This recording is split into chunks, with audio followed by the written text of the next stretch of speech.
So, Dominic, we are here today to talk about your film Haunted Ulster Live, which is about to screen at FrightFest as part of the First Blood strand.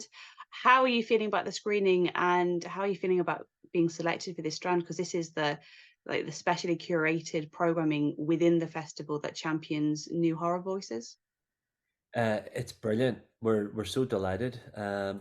This is our first time at Fright Fest, and it's our first feature. And we have the last two films I've made have both been horrors, and I would have loved for either of them to get into Fright Fest. So now I know exactly what it feels like. Uh, and it's brilliant. We've got a lot of it's given a lot of buzz about the film. A lot of people really want to see it. Um, it's just opened it up to a bigger audience. And I still kind of have to pinch myself a wee bit, to be honest. And to play, like to have a world premiere in City World in Leicester Square, I mean, that's just absolutely fantastic, you know. So we can't wait. And we've got a few cast and crew coming over as well. So it's really nice to be able to launch the film for them as well, you know, at such a sort of prestigious cinema. Yeah, I mean, literally like a month ago, Tom Cruise was there debuting the latest Mission Impossible, and then now it's going to be 5 days of horror films getting their international or world premiere. So that it's got to be really exciting to be a part of all of that. Yeah, exactly, absolutely. And Fright Fest has such a great history as well through the years. So it's given us a big lift. It's a big, it's a huge asset for Haunted Ulster Live, and it also just gives us an opportunity to kind of join in like a very um, like regarded horror community and to kind of introduce ourselves and what we do, and hopefully that's a relationship that can kind of continue, you know. Yeah. And so moving on to Haunted Ulster Live, how did the idea come together? It for I had the idea for the script years ago after about 2010 because there was a it's a ghost hunting TV show, and the sort of the two-word pitch would be UTV Ghostwatch, which for people in Northern Ireland they kind of immediately would twig onto that very local Northern Ireland regional TV version of Ghostwatch. And there was a ghost hunting TV show on here in 2010, um, and I'd never seen a ghost hunting show set in Northern Ireland, and I just thought it was so funny, kind of unintentionally funny. But I've always been really attracted to ghost hunting TV shows, not just because of the paranormal aspect, but I've always just been fascinated by the kind of characters that they attract and how into all the technology they are and how those shows kind of um, unfold. So I always thought if for my first feature, I would love to make a ghost hunting TV show live broadcast on Halloween night, set it in the 90s, and um, that would be also budget wise like a really achievable first feature to make. Um, that's how the idea came about, and then 2020 I started. It was my lockdown script. Right. uh, Probably like you know. A lot of people retreated into their little safe places during lockdown, and mine was the nostalgic world of 90s Northern Ireland TV. Uh, and for that reason, I think I hope it has a little bit of a warmth to it as well. Um, and then it's only 3 years later, we're launching the film. We filmed. I started. I wrote started the script in June 2020. We developed it. We put a lot of work into developing it, and then started filming in November last year, hoping for a Halloween release this year, which is what we're getting. Cool. And what do you think it is about people's fascinations with watching these programs? Because they are all over, especially sort of like satellite TV. You've got Yvette Fielding and people spending nights in haunted places. What do you think it is about us as a society that makes these programs so appealing? I mean, ghost stories in general are very comforting for people. Irish people in particular have uh, take a lot of comfort out of folklore, supernatural, even very religious people. The folklore and supernatural stories are kind of worked into um, Catholic, um, not quite teachings, but Catholic beliefs. And I think it's that comfort of knowing that when somebody dies, that they're still around in some way. Um, I don't think that ghost hunting TV shows necessarily um, are reflecting that in a kind of altruistic way. They're obviously a little bit exploitative and they're dramatized and they're kind of, you got to treat them as entertainment because that's what they are. But I'd say that a lot of people's their enjoyment of them comes from the fascination and the comfort that comes from um, belief in some sort of afterlife. My attraction to them is less that and more the kind of weird people that seem to get involved, and I mean weird in a nice way, like because Yeah. I'm a bit weird as well. But the people who all the technology that they're into, and I always look at these like middle-aged men who are walking around with divining rods, and I just sort of think like, how did you get into that? What was it? What happened to you?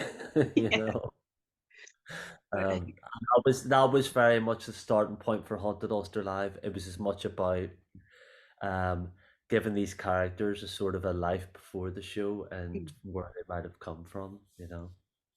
yeah.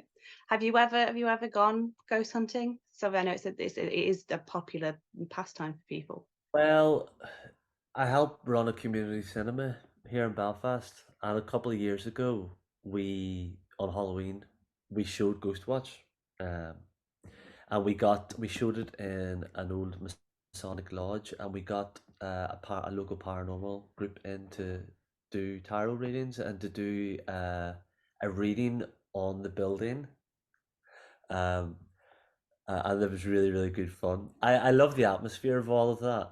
Yeah. And the theater of it. I love all of that. I have my own kind of beliefs about it, but I don't. I would never. I think maybe I probably used to would have been a little bit more judgmental about people being in that stuff, but now I'm a bit. I sort of think that if people get some comfort out of it, then whatever. But I love the theater of it. I love these wee devices that they buy, spirit boxes and all that kind of stuff, and how they get like a room full of people to. I mean, if you could get that kind of reaction from showing a film to somebody, you would love that. You know, there's a lot of talent there. You know. Um, so that's my most recent experience of ghost hunting myself.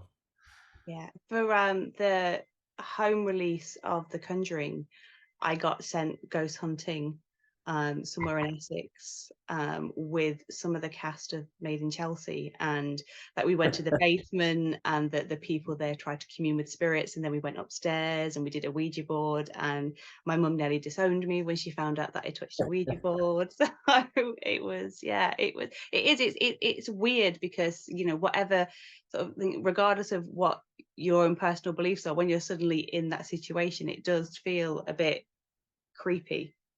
Yeah, 100%. And like the Ouija board is an interesting one because it's fairly like it's a Victorian invention, really. You know, it's a Victorian toy, I suppose, because Yeah, like spiritualism became so popular then. But we think of Ouija boards as something that's like you assume it's got so much history to it, and you're right. You get the atmosphere right. You light a candle. You get five skeptics, put them around a Ouija board, turn off the lights, and get somebody who knows what they're doing to kind of lead things, and you will creep people out, whether or not they believe or disbelieve in the power of the device. Um, I love how you can be drawn into it in that way. yeah. And then after all that, we were sat in the house with a tablet and a copy of The Conjuring, uh, with with a camera, filming us for reactions, and occasionally a cameraman coming in to sort of like change the shot. And I think that was the most terrifying thing because, like, oh God, where do you come from? But there was And this. was there any moments where you were like, "Oh, that was actually a bit weird. Did anything happen?" I think like doing the actual sort of like Ouija board thing. And the problem was, like I say, we went with some sort of celebrity sort of influencer types, and they were definitely milking it to get their share of the camera attention. So it was more sort of like coping with those personalities than that. But my mum was not. She was not thrilled with me the next day because she was very anti it. Um, but one of the things that I really appreciated from Haunted Ulster Live is its similarities to Ghostwatch. I mean, like, it's this massive institution. It kind of, it broke. If the internet had been around when it was broadcast, it would have broken the internet when, it's like how even, I mean,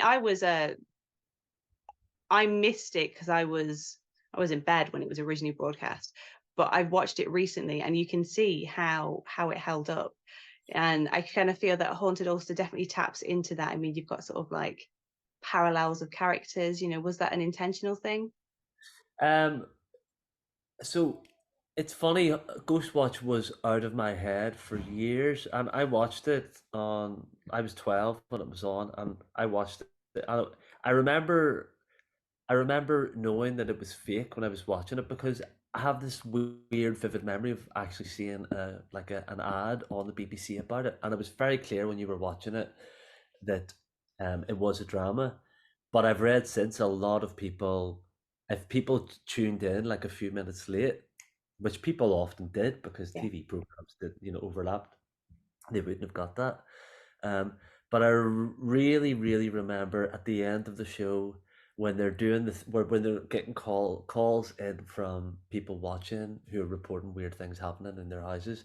I remember thinking that's really, really clever because I got sucked into the fact that it might have been real a wee bit. Um, but Ghostwatch was out of my head for years because it really, there was, as you know, there was no way to watch it really, like Mm. unless you really put a lot of effort into finding it. Um, and then about 2017, I rewatched it for the first time with friends. It was the year that Inside Number Nine did a really good Yeah. last Halloween episode, and obviously Ghostwatch. My mate had it on DVD, and I rewatched it, and I couldn't believe how good it was. I couldn't believe how well it stood up. I really thought it was incredible. Um, and I'd already had the Haunted Ulster Live idea, but of course Ghostwatch was in my head Yeah. all the time. But the two main characters in Haunted Ulster Live they're not directly related to, obviously Sarah Green would probably be the analog for Michelle Kelly, and maybe Michael Parkinson for Gerry Burns, and then I'm talking about the two characters in Haunted Ulster Live, but they're very much based on two Northern Ireland TV presenters, um, and that made it kind of easier to write because I had two people in my head from the offset. Obviously, Yeah. not. I changed their characters, of course, um, but but I really I didn't rewatch it after 2017 because I was like, as you do when I know I know I'm writing a film that has the same premise, Yeah. but I do not want to inadvertently lift things wholesale from it. And the reason that I was happy enough to use the same premise is because a lot of other films have, of course, and also ghost hunting TV shows are so popular. But I knew that Sin in Northern Ireland gave it a slightly different edge, and I always thought as long as we have a really good ghost story, then it's our own story. Um, and then thankfully we got that when we got to where we were going with the story. Um, I felt really comfortable that anybody who watches it, well, they'll see Ghostwatch influence, but they're not gonna, you know, nobody's ever gonna use the words rip off, if they've ever seen it, influence only really. Um, but yeah, like we're very upfront about the Ghostwatch influence. Like there's no hiding from that. But that's fair enough as well because it's such a the word seminal is overused, but it really is. Like I would put it up there with the Blair Witch Project as the two found footage greats. Yeah, definitely. And it's I think in a way it's about time that we had something like a new Ghost Watch, not necessarily a carbon copy, but something like this that definitely shares some of the same genealogy, but goes in different directions. I mean, the fact that this is on a commercial channel rather than just being on the BBC means that there's Uh-huh. ad breaks, and then that brings in there's a lot of story that is fed in through those breaks, where you're sort of seeing the presenter's facade sort of slip slightly, as I guess happens when they cut to commercials.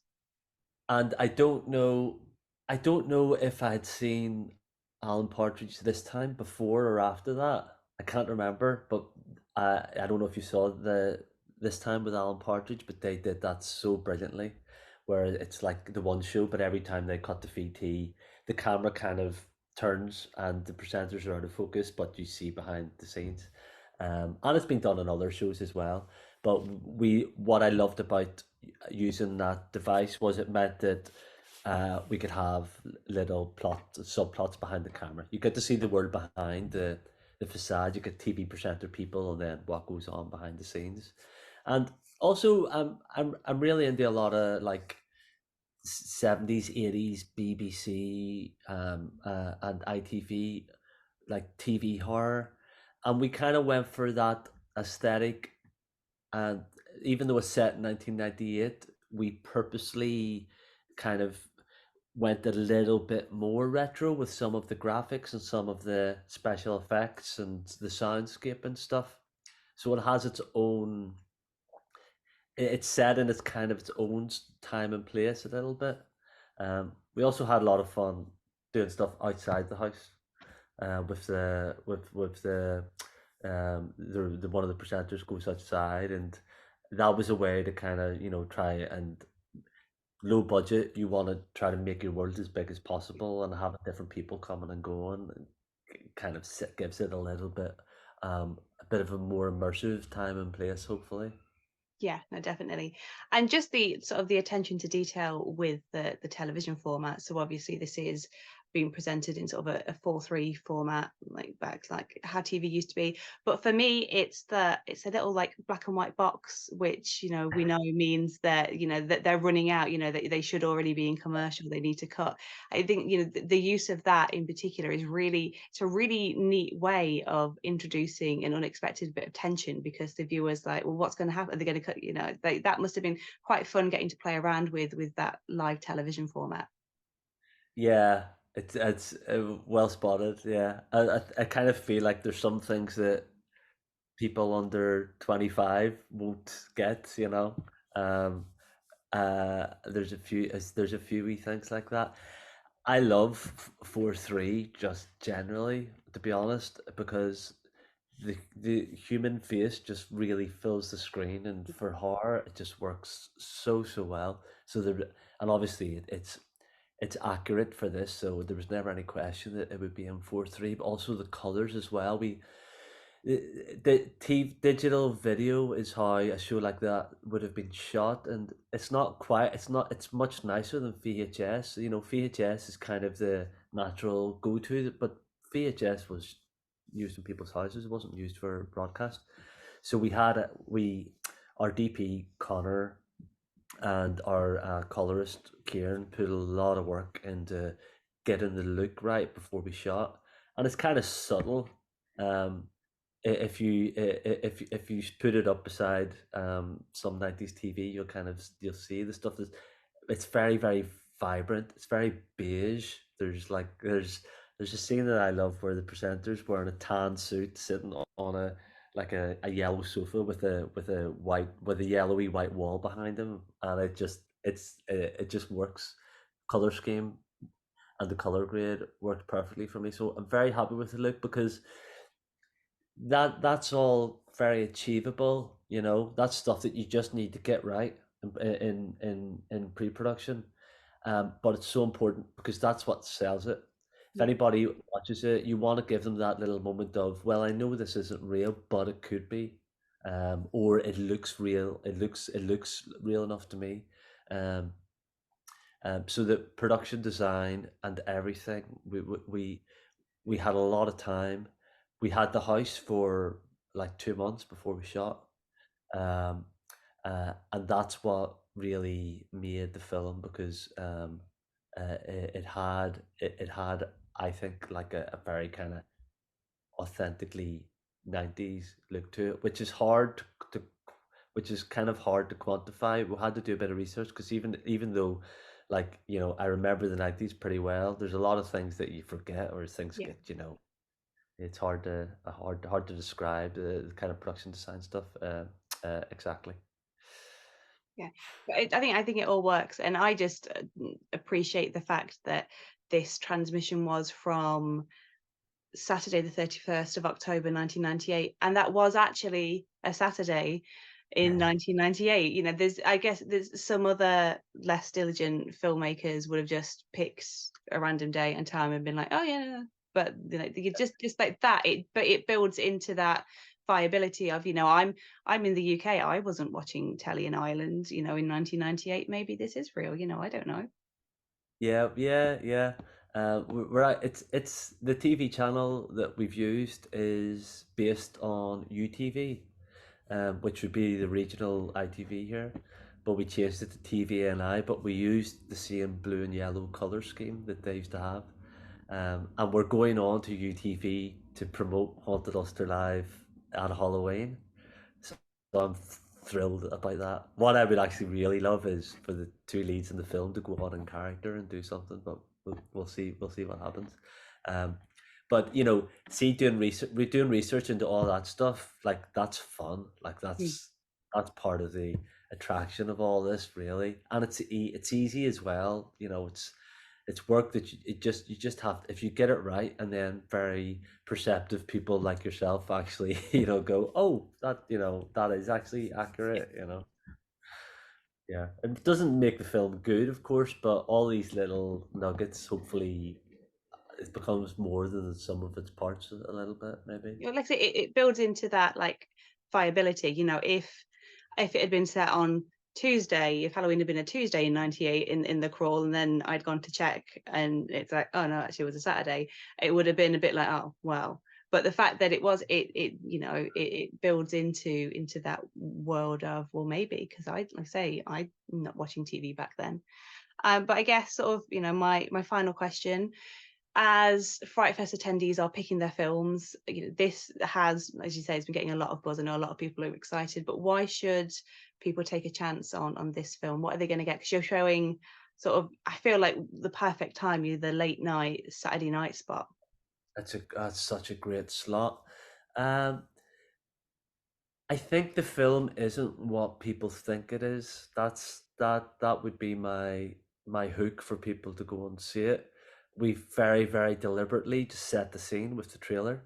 Um, um, and we're obviously like we're talking about Ghostwatch and a lot of different things in the promotion for it, but the film is something else entirely, and we're really not giving anything away. I'm really excited about people finding out where the film goes after the halfway mark, because I don't think, I honestly don't think it's a film that a lot of people will have seen. A lot of people would have seen a film like this before, put it that way. It's also hopefully a really good Saturday night film to have with a beer in a cinema. Yes. Well, I definitely think it is. Well, I will thank you for your time and wish you best of luck with the screening. Brilliant. Thanks very much, Kat.